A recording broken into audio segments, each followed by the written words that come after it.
Hello, welcome to the Debrief from Anfield here. I'm with Paul Gorst, I'm Ian Doyle, and we've just watched Liverpool beat Watford 2-0. It was top of the Premier League against bottom of the Premier League, Gorsty. However, the game itself suggests that the teams were a bit near it. It was hard work for Liverpool, wasn't it?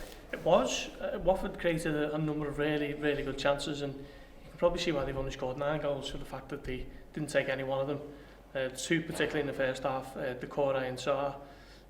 Horrendous misses, weren't they? Delaney's about 6 yards out, scuffs it into the ground, and Joe Gomez clears. Salah's even worse, whole goals away, Matt slices it behind them somehow. But Liverpool managed to ride the storm, and once again the counter-attacking class come to the fore. I seem to say quite a lot on these things, our podcasts and videos and so on.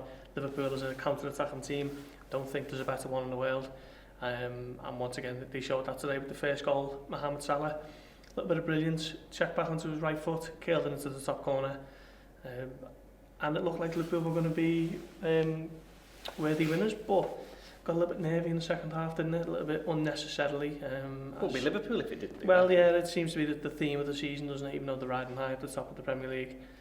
Once again, Watford came back into it, had a couple of good chances. Alisson Becker bailed them out with 2 great saves from Salah and Delaney, and then the second goal kills them off. But I think the difference between the two sides is something Nigel Pearson said after the game, actually, that Liverpool have got unbelievable players, and it was fairly, both teams were matched up until just that last bit of clash that Watford don't have, and Liverpool have got an abundance, and Liverpool have got Mohamed Salah to thank and Alisson Becker down the other end. When Jurgen Klopp, you mentioned then about the Salah miss in particular. Jurgen Klopp mentioned the wind. It was very windy here today, quite chilly. He actually said that the wind actually helped Liverpool. He's often called it the enemy of football, and it does have an effect on the way the game's played, which it did today. But he reckons the actual Salah shot, he said that if there was no wind, it'd at least have had a shot, got a shot away. He believes it kind of favoured Liverpool. And also said, there were other instances where Watford tried to play the long ball. Troy Deeney went straight onto Joe Gomez's shoulder, which was not surprising given what he said in the past about Virgil van Dijk. He says he absolutely hates playing against him. So they offered Liverpool these problems. Liverpool changed formation, didn't they? They started with a 4-2-3-1, which meant that Xherdan Shaqiri was in on the right. I mean, I thought he played quite well. Certainly defensively, put in a shift, but he came off towards the end. Some Liverpool players had good games.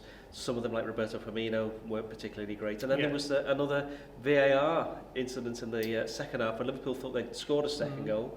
Sadio Mane heads, I think it was Shaqiri's cross, wasn't it? And instantly I thought it was a goal.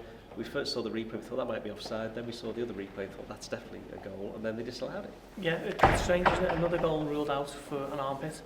What a header that was by Mane, by the way. So unfortunate to have that ruled out. And as you say, we've seen the first replay and thought, okay, that looks like it's offside.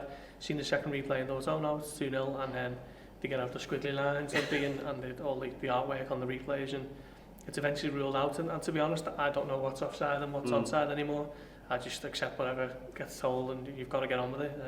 Well, so much for this technology being the one that was going to prevent Liverpool from winning the league. Yeah, true. I mean, I think goal line technology is the one that works, and I thought that VAR should be the one that eradicates these close offside decisions, but it just seems to be getting quite ludicrous, to be honest. And then there was one at the end, wasn't there, with Salah's goal, which they were checking for that offside, and they seemed to forget there was another player, Watford player near the goal line, wasn't it, or touchline, I should say. Yeah. But when they panned out, it's like, he's quite clearly not offside. Yeah, well, I mean, Salah was he ahead of Ben Foster and Craig Cathcart, but Christian Kabasele was on the floor on the goal line. Yeah, but it was fairly obvious that he was onside. I mean, that was correctly given. Maybe Mane's was correctly not given, but who knows? These things are so. Wasn't all positive for Liverpool though, was it? Because there was an injury for Gini Wijnaldum, which is. If Liverpool are well stocked in midfield, but if you look at the centre backs, he was one of the players that could have also gone centre back. I mean, Jurgen Klopp's mentioned afterwards, he said it's a muscle injury. It wouldn't go any further than that. It doesn't seem to know, but it's not hard to see from the actual action, the way that he walked off the pitch. It's possibly a hamstring injury, which, given the games that Liverpool got coming up, they're going to Qatar tomorrow. There's a suggestion that Wijnaldum now he may not go, and then they've got the busy Christmas period when they come back. It's an injury to a key player, and he is a key player because I think he's featured in every Premier League and European game, with the exception of the Bournemouth game last week, where he again missed out through a minor problem. So whether this one it's something related to that. Well, we did get through the whole game, didn't he, against Salzburg in between. But it's another injury that Liverpool can ill afford to be without, and another example of you know, the supposed Liverpool not having any injury problems, suddenly they're without 4 key players. Yeah, I mean that's an interesting one, isn't it? It seems to be the line that you hear peddled, that Liverpool don't suffer injuries when they've got Doyle out and Joel Matip out, who seems to have been out for about 2 months now. Wijnaldum looks like he's going to be another one.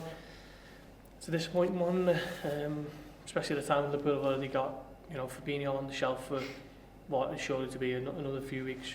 We've recently just seen him walking past us behind us in the mix zone, and he was on crutches with his left foot in a protected boot. I'll be surprised if we see him anytime soon. It really didn't look good for him. So hopefully this Wijnaldum one is just a bit of a precaution. Maybe he might sit out the Club World Cup, but I still think Liverpool can get by that without him. And he's back for Leicester on Boxing Day, because the numbers are thinning up at the moment, aren't they, for Jurgen Klopp? Particularly in those defensive areas. We know we can play as a number 6. If he absolutely has to, he can be a centre-back. But Liverpool haven't got many of those at the moment. Well, final thing then, Liverpool top the league. We already knew they were going to be top the league at Christmas. They'll certainly be top the league by a certain amount of points by the time they play Leicester on Boxing Day. What a game that's going to be. Massive game. I mean, if Liverpool win that, you're looking at it and thinking, how are they not going to win this Premier League title? It could quite simply just come down to that game. Obviously Manchester City, everyone will be keeping an eye on them and seeing how they respond and react. They've obviously got Arsenal on Sunday. But yeah, that game on Boxing Day is huge. Liverpool can afford to lose it, which is a good place to be in, but they definitely won't want to be doing that. And I think if they win that, you're struggling to see how they throw it away.